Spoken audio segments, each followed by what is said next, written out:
Do you watch hoarder videos? I really love them. They're so full of information, mostly visual, but sometimes just the cleaner's perception of it all. Some of them actually know what they're talking about. Some of them just have a good heart and just want to help out. But the thing that really stands out to me is not just the reason why people hoard things, but the reason it happens. Their mental state, um, their need to feel comfort and to hold on to something, like maybe they lost everything in a fire or a tornado or a flood or something, and it was so traumatic that they couldn't let anything go after that. I can kind of relate to that. I'll tell you why in a minute. And then some of them lose a loved one and they hold on to everything that loved one ever had. And so that becomes a hoard because they not only have their stuff, but they have their loved one's stuff. And sometimes they have more than one. One person had 5 family members die, and they ended up with everything that those people had. And they felt like if they got rid of it, then they would be doing something negative, and not keeping their memory alive.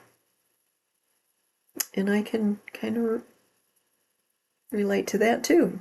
Can you? Maybe not on that scale, but I can relate. And then you have abuse, narcissistic abuse, or any other kind of abuse. You tend to hold on to things because that's the only thing you have control over. If you've been abused in many ways, there's many ways to hold on to things. If you've been estranged from family, you do things to hold on to that family. And sometimes it's not the best thing in the world to do. So I can relate to all of it. I do have the tendency from everything I've read and watched and, not just hoarder videos, but psychology videos. I enjoy watching those. I learn a lot from them because I'm always searching for how to keep myself above ground, above water, above those thoughts and depression days and those things. I'm always trying to find a way to keep myself lifted up a little bit. There are a lot of things I've tried. Some work, some don't. The thing that helped me the most was turning that frown upside down.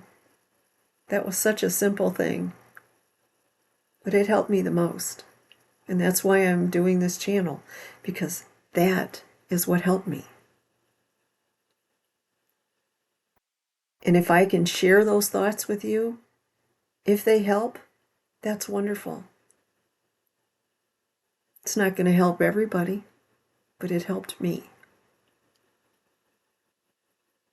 I've jokingly said I'm a crafty hoarder, but if you really look at it, I really am. I proudly said I had craft supplies from 30 years ago. I was proud of that.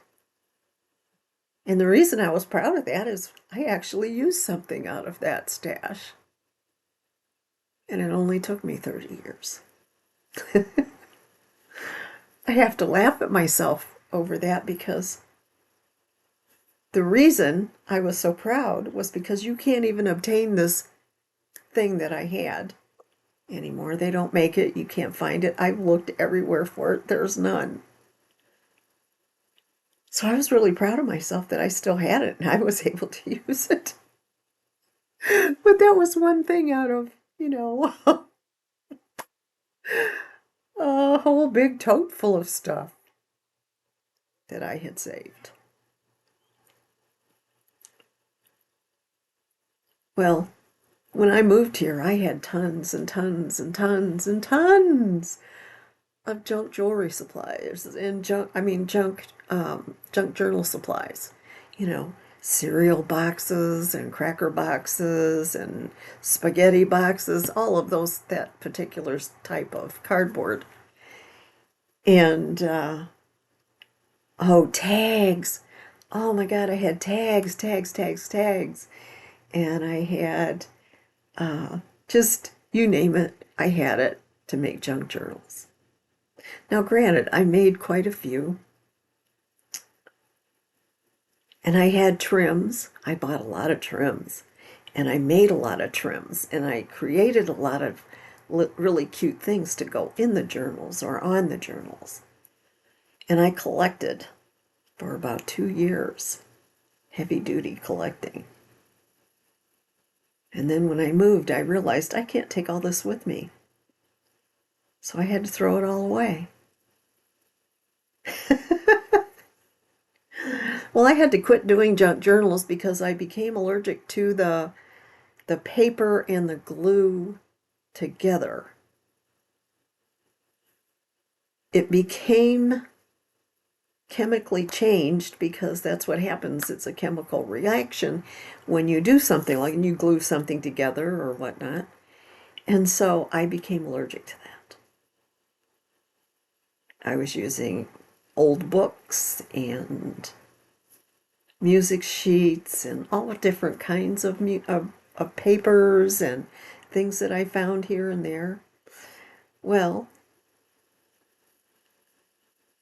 I was overloaded, so I had to get rid of it. But I had brought a lot of stuff with me, hoping that I would still be able to do it because I have a Sizzix machine, and well, I had a couple of them, and I got rid of those, but I kept the electric one. I had that, and I had all these dies, and I was going to make all these things. Still all paper, still all cardboard. So I really haven't done much with it since I moved here. I am going to keep that because I have made some Halloween stuff. So that doesn't mean that I can't get rid of it. It's just, I really hope I can continue to do some Halloween stuff with it because that was a major investment. I got rid of about half the dies that I had. I got rid of 90% of the rubber stamps that I had. Punches, I got rid of 90% of that. So yeah, I have over time gotten rid of stuff. I practically gave most of it away. I got on this 12 by 12 paper pack binge. And for over a period of a couple of years, I had a stack that was probably, if I stacked it all on top of each other, as tall as this curio cabinet. But I had it all neatly stored. It was all neat and tidy and organized, and I have about 8, I think, maybe 10 at the most, that I still occasionally use. But I haven't used that much of it for me to store it. I don't know what I'm going to do with it yet. Am I really? Because I was using it for dollhouses and miniatures. So it had a purpose. I was able to use it. I was able to use paper packs for certain ones for wallpaper and flooring and all that stuff. It was easy to use. So I kept the things that I thought I would use. Well, then I started collecting miniature supplies. You see where I'm going with this? Just because it's organized, just because it's tucked away in a neat and tidy way, it's still hoarding. And the day I realized that this is exactly what I was doing, I watched this one hoarder video, and this woman had all these little plastic boxes, shoe boxes, and whatever. She did all the same stuff I do: clothing, fabric, crochet, yarns for knitting. And I don't do crochet or that or knitting, but I like to do weaving, but I can't do that because I have the cat. She likes to get into it, so I don't do that. But I still had all of the supplies. I had tons of yarn, tons of crochet cotton. I had all kinds of stuff, okay? Well, I ended up giving it all away to my daughter because she loves to do that. So I figured, well, that'll save her some money. And but that freed up space. Well, as it freed up space, then I just kind of shifted things around, but the space never really got smaller or larger. It was actually always smaller because then I could take something out of the studio and store it in the storage room. So having that realization has really made me look at the past even more than I did before. I've shared a lot of things about my past, and I'll give you, for instance, my mom never saved anything. I had ribbons. I had a couple of little trophies. Um, I had things that I drew, my artwork as a child. Well, I didn't expect her to save everything, but she didn't save any, not one thing. She threw all that stuff away all the time. I never got to keep anything. So that's where it started, I'm sure, because I kept things. I would hide things so she couldn't find it. I was a child, you know, and then sometimes she would find it and throw it away, and then I'd be so upset. But I never really realized what that did to me. She would pull stuff out of everywhere and pile it up in the room, and you had to put it away. And as you put it away, she would stand there over you while you sorted things out, and you got rid of all the trash that she considered trash, and then you would put everything away, and it would be nice, neat, and tidy. Okay? Well, that didn't bother me. That did not bother me that she did that, because it actually helped me to focus on what I should throw away. So I didn't have a problem with that. The only thing I had a problem with is she threw away the things that I cherished, because I earned those ribbons and I earned those trophies. And I really wanted my artwork. Those were the things I really wanted. I didn't care about any of the rest of it. So it didn't really bother me that she had me do that. I did the same thing to my daughter. If she didn't clean her room, I gave her plenty of warning. And if she didn't clean her room, then I would do the same, and then I would tell her this goes in the garbage and this, and this, because that's how I was trained. And then I watched a hoarder's video, where they were saying, no, that's really the worst thing you could do.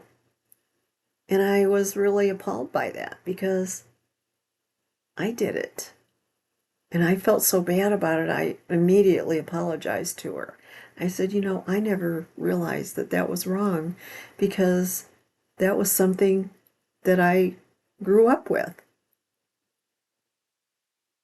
And I do it to this day. That's how I clean. That's how I organize. I pull everything out in the middle of the room, and then I go from there. And that is how I focus on what's good to keep and what isn't. I just throw stuff away constantly. If it's put away, I can't see it. If it's not right in front of me, and then I can make an intelligent decision on it, it's going to stay wherever it is. And so that was one thing I learned from a hoarder video. Well, then this other one, because I was trained to be neat and tidy, This other one was this woman about my age right now, and her house had shoe boxes, plastic boxes, the paper boxes, these are all plastic, okay, plastic, paper, 12 by 12 for storage paper, all these things, totes, plastic drawers, plastic carts. I mean, I looked at all the stuff that she had, and I'm going, oh my God.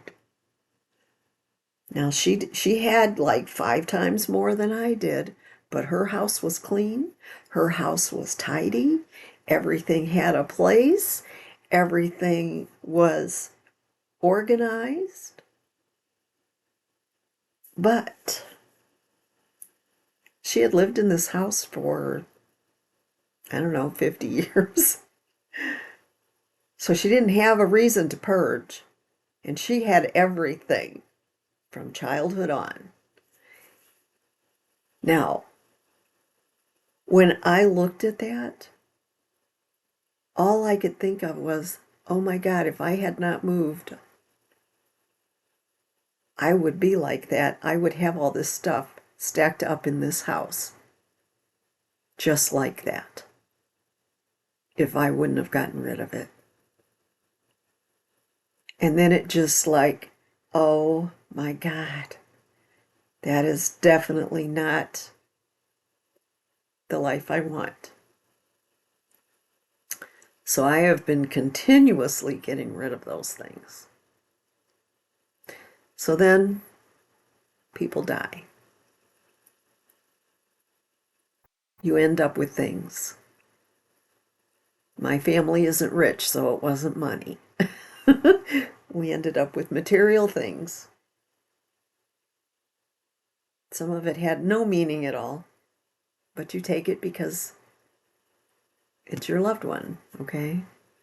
And so you keep shifting it around, trying to find a place for it. You don't really have a place for it. So what do you do with it? You take 1 or 2 pieces out, you display them proudly, and the rest of it gets packed in a box and you put it away. And then someone else passes away and you end up with a whole box full of stuff, and you do the same thing with that. And then pretty soon you got 10 boxes of stuff. And then like, what am I supposed to do with all this? Now, my first husband did not like my artwork. He would hate this, absolutely hate this. And even that, he hated it. He just didn't like what I did. He wanted something that was like photorealism. There is no such thing. But there's some that can really do it great, and almost. But the photorealism that he was talking about was actually a photograph that they made to look like an oil painting. That's what he liked. So that made me get rid of a lot of things that I wasn't all that crazy about, but I saved everything that I was crazy about. And those pieces I display, and those pieces I love. What happens to them when I die, I have no idea. And I'm going to say this right now. If I'm gone, I have no control over it. Have at it. I don't care. I would rather somebody get it than it get thrown in the trash, but I'm not going to be here to make that decision, so I don't care. I can't care. If I have to care about it, and I have to say this has to be done with it, and this, no, I'm not doing it. I'm not doing it. I'm not going to contribute to someone's hoard. I'm just not going to do it. So there were times that I would go shopping and buy stuff, and then I would just hide the bag because I didn't want to have to explain myself that I bought these things and why. Why did you need that? Why did you buy that? What do you need that for? Those were the kind of comments, it's all the same comment, but he would change it up, and and I didn't want to have to deal with that. I didn't want to have to explain myself. It made me feel good the moment I bought it, but then when I got home, I didn't want it. And I didn't want to have to take it back. So I just stuck it in a closet or a drawer. Yeah, it's typical hoarder behavior. I admit it. I didn't know it at the time, but I know it now. So then I'm looking at all of these different videos. I mean, some of them get really out of control, and that is really sad. But we don't live their life. We don't exist in their little bubble. We don't exist in their head. We don't know what they're suffering from or what kind of trauma they've been through. A lot of people will say some pretty rotten things, but they don't really know the whole fact. And what you see on TV does not necessarily depict the entire story.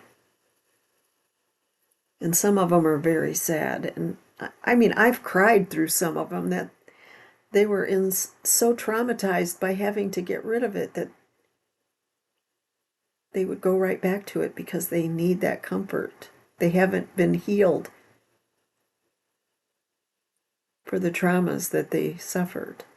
And it doesn't matter what walk of life they're from either. They can be rich, they can be poor, doesn't matter.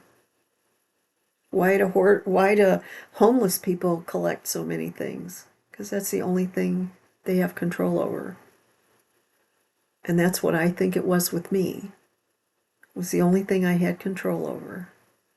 Did I really have control over it? No. But I had control over holding on to it. So I can really understand the whole situation. There has to be a way to heal from it and be able to let it go, but that's a personal thing. You can't make someone get rid of a hoard. You can do it. You can do it for them. I've done it. I've done it when it was needed. But now I understand it more. I mean, I only got rid of broken and garbage, but still, that was what I was told to do, so that's what I did. And then I think back about it, and I'm like, well, maybe that wasn't the right thing to do. And I never really did have a problem with people needing help like that, because it gave me more understanding about myself even. It's just like my refrigerator. It's mostly bare. I don't keep food in it for very long. I make enough food for me to eat in a couple of days, and if I can't eat any more and I don't want to freeze it, I just get rid of it. But usually I'm pretty good about making enough for me to eat it up, and then I'll make something fresh. So the only thing that's in my fridge is just like eggs and butter and cheese and very few condiments. I just don't eat them. Fresh fruit and vegetables, that's it. But I only buy enough that I can get through before the next time I go shopping. I don't continually shove stuff in there. And the reason is I don't like to clean my refrigerator. I don't like it to be dirty, and I don't like to clean it. So it's a hard job, it's a tough job, especially if you have a lot of food. And then if your power goes out, and that is one of the reasons why I don't have a full fridge all the time, is because there more than once, I think about 3 times, I've lost an entire fridge and freezer full of food. My freezer is I keep everything in baskets so that I can rotate properly. And the newest stuff goes on the bottom, and then, each thing moves up. And it would really hurt my feelings if the power went out and I lost those meats. But it is something that could happen. Would I fill it completely? Absolutely not, because I don't want to have to spend $1,000 to replace it. So the same thing with the fridge. I only keep in there what I absolutely need and will eat.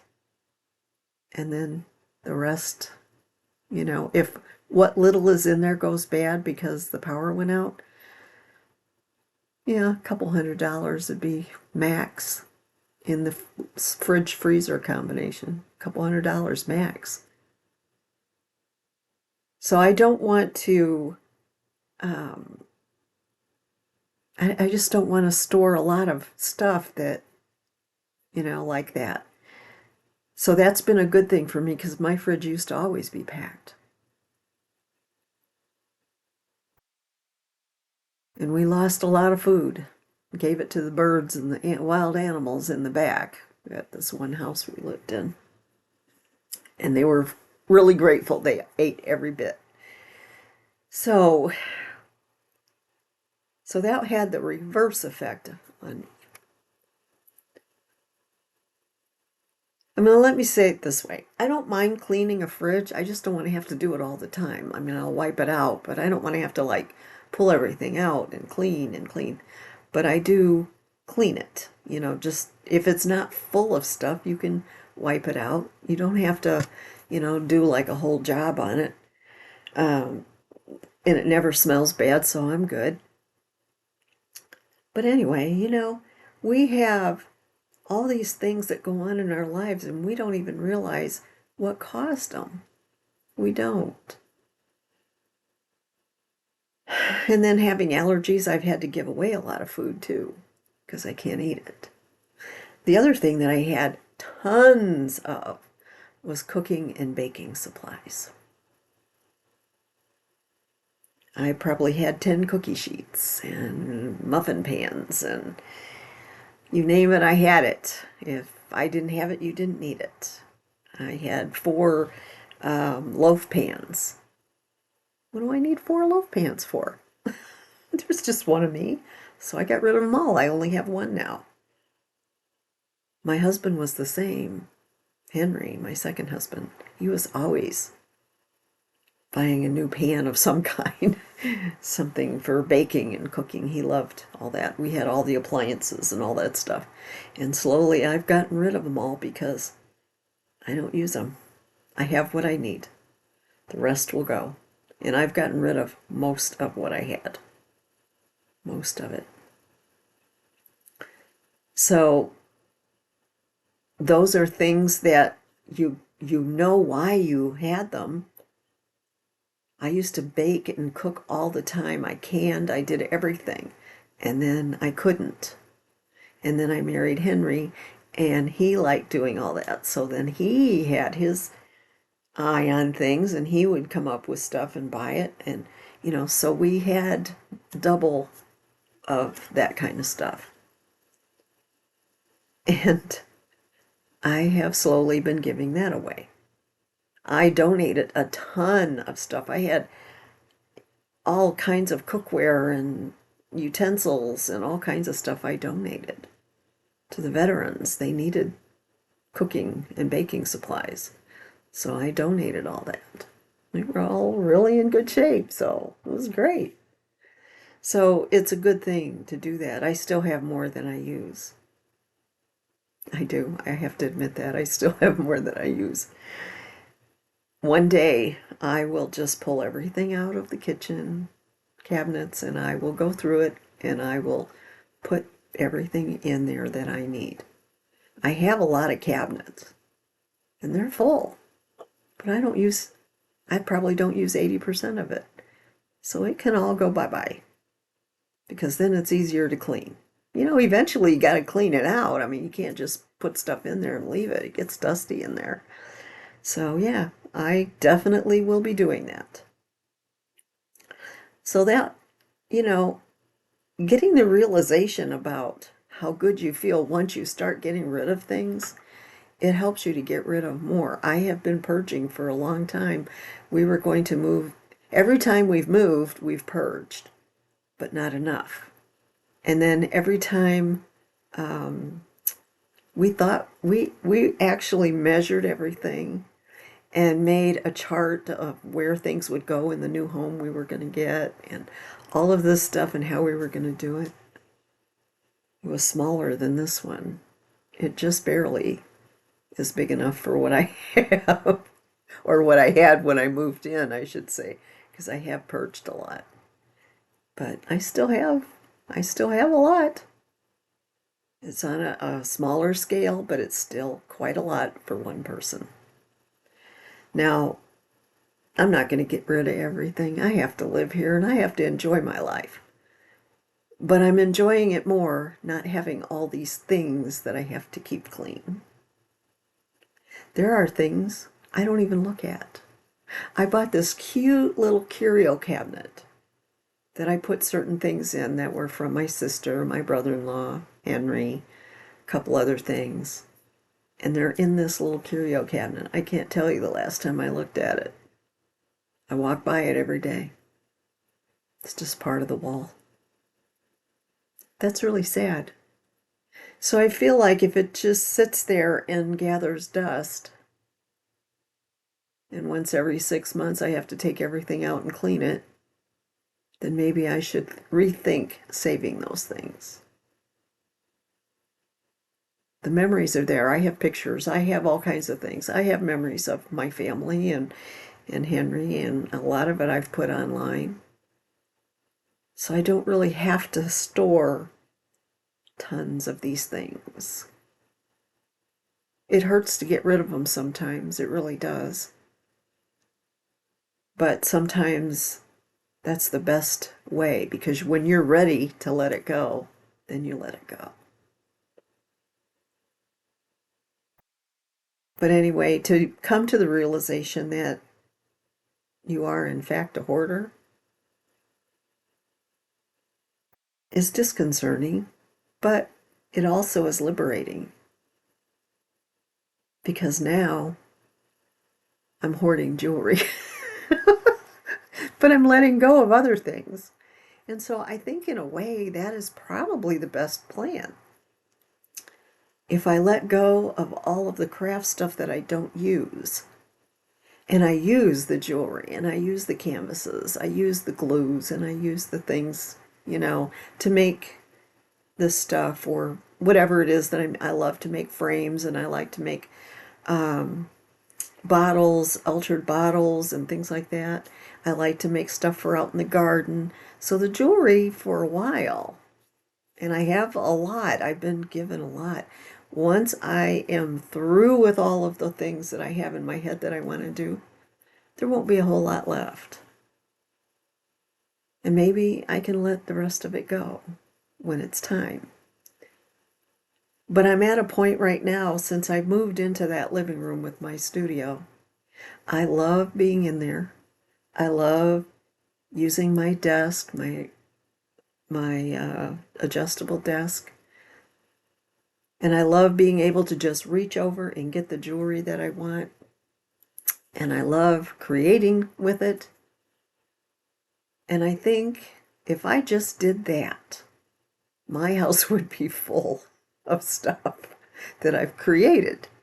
But isn't that the point? So now I feel like, okay, this is more liberating, because now I can focus on one craft. I realized this summer or this spring that I am not going to be able to do the heavy crafts like, pole people and the things that I had planned for outside. I cannot handle the saws. It's just too much for me. So that is another thing that I won't have stored. Excess wood, and I won't need any other tools. I'm not going to buy any more tools. I had plans for all kinds of things. I won't have that. Same thing with doll houses. I'm going to get rid of all the doll houses and miniature parts and kits and things like that. That will free up quite a bit of space. But I'm not going to fill that space. I promise. I am not refilling that space, because I have created my studio. I have decided this is what I really love to do. And although I can do a million other things, I love doing this the most. I've had more satisfaction out of doing these things than anything else I've done. And I've done a lot. So yeah, I think finding my true self, finding what I really love and enjoy is going to give me the courage and the ability to let go of everything else that is only taking up space. I really believe that this was all in the plan. I just didn't know it. I needed this place for a fresh start. I needed this place to be my studio because that was something I always wanted. Well, I have it. I just have to make it function. And it will never function properly if I continue to store things that I'll never use. Will I always be a hoarder? Most likely, because it is something that I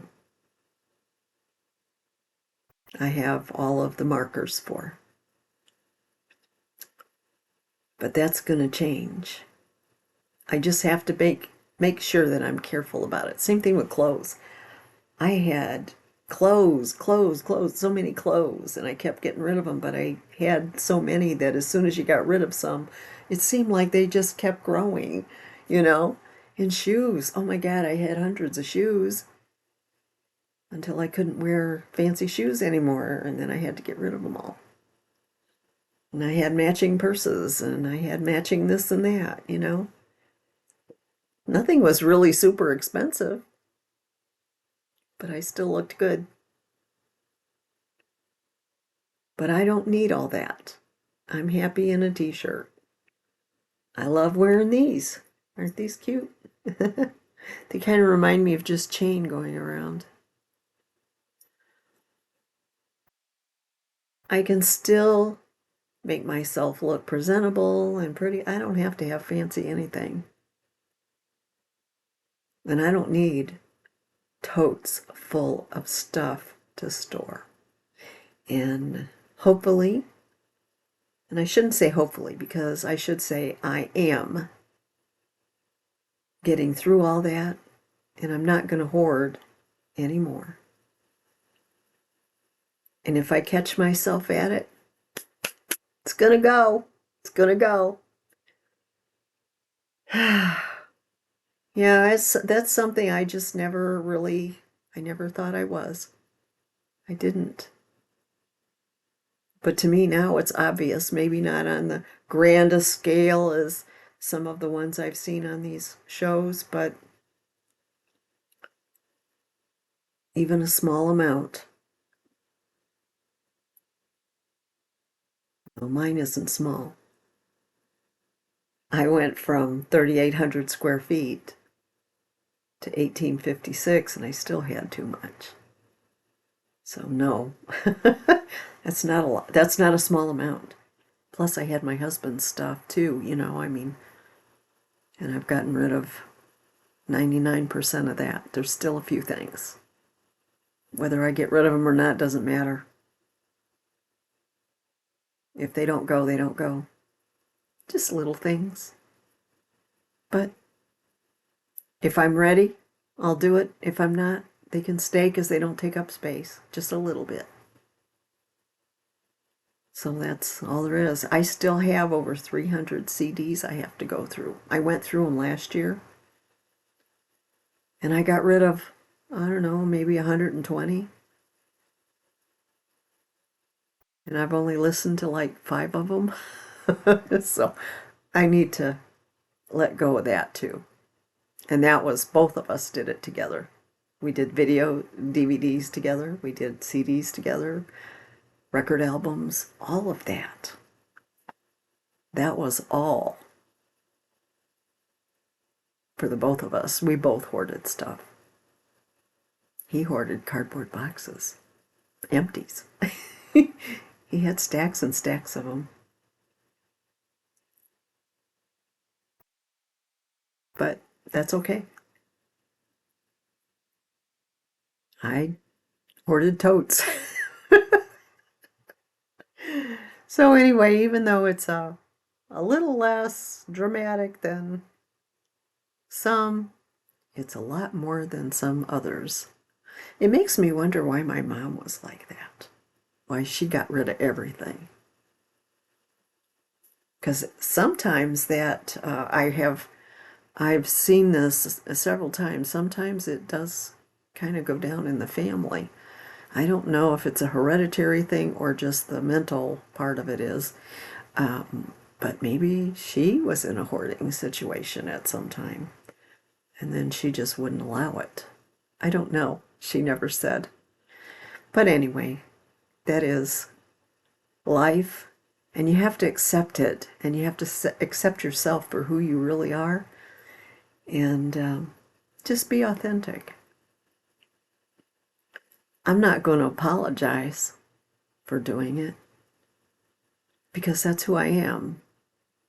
I care about people and their things, and I care about my things.